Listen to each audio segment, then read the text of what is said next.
Please give me some money, please give me 10 টাকা। এই দুটো বাক্য দিকে লক্ষ্য করেন।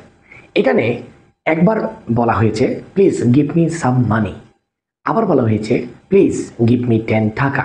এখানে মানি শব্দের অর্থ কিন্তু টাকা, টাকা শব্দের অর্থ কিন্তু টাকা, বাট টাকা এবং মানি এই দুটার মধ্যে পার্থক্য কি, কখন কোনটা ব্যবহার করা হয়? যখন টাকার পরিমাণ মানে অর্থের পরিমাণ উল্লেখ করে দেওয়া হয় নির্দিষ্ট করে, তখন সেই জায়গায় ব্যবহার করতে হয় টাকা। আর যদি টাকার পরিমাণ উল্লেখ না করা হয়, সেখানে ব্যবহার করতে হয় মানি। যেমন প্লিজ গিভ মি সাম মানি, এখানে সাম মানির কথা বলা হয়েছে, কিছু টাকা, নির্দিষ্ট করে কত টাকা তা বলা হয়নি, সেজন্য ব্যবহার করা হয়েছে সাম মানি। কিন্তু পরের বাক্যে প্লিজ গিভ মি 10 টাকা, এখানে টাকার পরিমাণ উল্লেখ করে দেওয়া হয়েছে 10। অতএব টাকার পরিমাণ উল্লেখ থাকলে টাকা, টাকার পরিমাণ উল্লেখ না থাকলে মানি। Thank you.